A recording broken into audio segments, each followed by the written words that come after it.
मुंबई में कंगना राणावत के घर पर बुलडोजर चढ़ा है ऑफिस पर। इसको आप किस तरह से देख रहे हैं? पूरा मेन स्ट्रीम मीडिया में जो है छाई हुई है, हर जगह सवाल उठ रहे हैं। इस समय मेन स्ट्रीम मीडिया में एक बड़ा इशू बन गया है। देखिए, ये सबसे पहले मैं बता दूं कि कंगना रनौत जिस प्रकार से आज हमने उनका स्पीच सुना, इतनी बदतमीजी से पेश आ रही थी।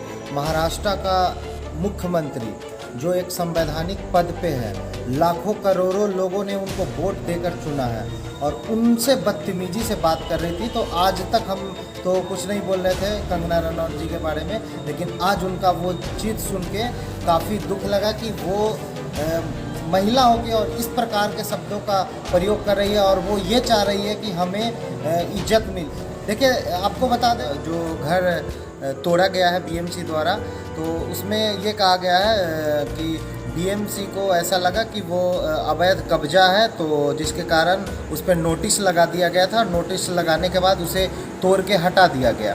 तो इसमें कोई ऐसी बात नहीं है कि अब अनलीगल ज़मीन पे आप घर बनाइएगा तो वो बिल्कुल तोड़ा जाएगा।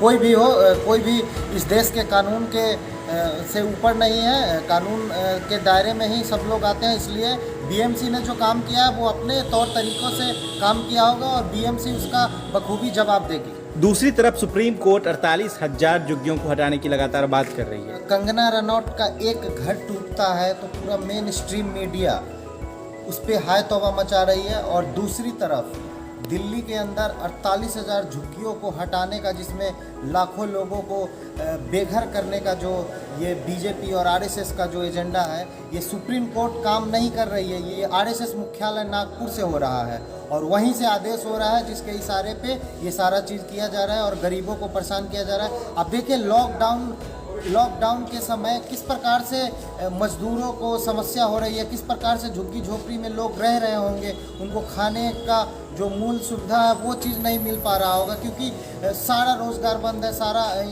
जो भी चीज़ था, जो इंडस्ट्री, सारे चीज़ बंद पड़े हैं। इन सब चीज़ों के बीच में जिस प्रकार से सुप्रीम कोर्ट का गरीबों के ऊपर ये हमला हुआ है, ये काफ़ी दुर्भाग्यपूर्ण है और इसकी कड़ी शब्दों में हम निंदा करते हैं। क्या एक बार फिर से चुनाव के पहले दलित और सवर्ण का एक खेल खेला जा रहा है देश में? कि कंगना रनौत को सीधे तौर पे बीजेपी महाराष्ट्र सरकार के खिलाफ खड़ा कर रही है। महाराष्ट्र में उद्धव सरकार काफ़ी अच्छा काम कर रहा है और बहुत अच्छे तरीके से वहाँ लॉकडाउन में भी बिहार के लोगों को काफ़ी, इससे पहले बहुत बार ऐसा हुआ है कि महाराष्ट्र में बिहार के लोगों पे, उत्तर भारतीय पे हमला किया गया है। लेकिन उद्धव ठाकरे के सरकार आने के बाद महाराष्ट्र में हमने स्पीच सुना है। स्पेशली उद्धव ठाकरे साहब ने स्पीच दिया था प्रेस कॉन्फ्रेंस करके कि बिहार के या फिर किसी दूसरे राज्य के लोग हैं वो हमारे लोग हैं, उनकी सुरक्षा का पूरा ख्याल रखा जाएगा।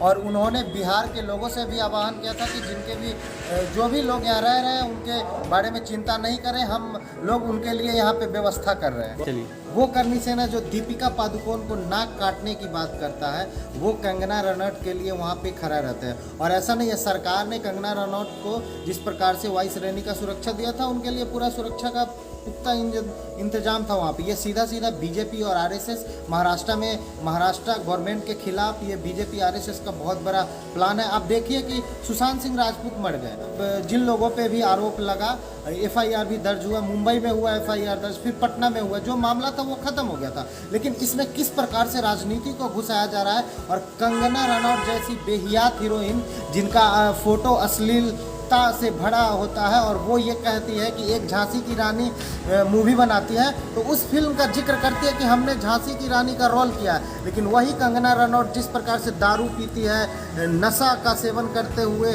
फोटो वीडियो बनाती है, और उसका भी तो जिक्र कीजिए। आप पूरा अपना कैरेक्टर का जिक्र कीजिए।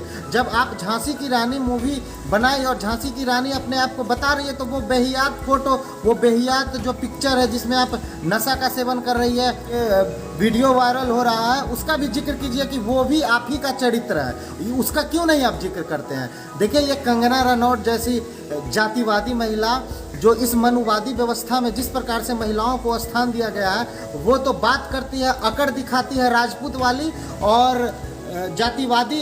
ये देखिए, कोई भी जाति हो, किसी भी जाति के लोग अगर जाति अकड़ दिखाती है, हम उसके खिलाफ, वो मेरे जाति के लोग क्यों ना हो। लेकिन वही लोग, वही कंगना रनौत कानून का हवाला देती है और इस देश में बाबा साहब अम्बेडकर का कानून लागू है और उसके द्वारा अपने आप को उसको जो सुरक्षा भी मिला है ना, वो बाबा साहब अम्बेडकर के द्वारा जो संविधान लिखा गया है उसके आधार पे उनको सुरक्षा मिला है।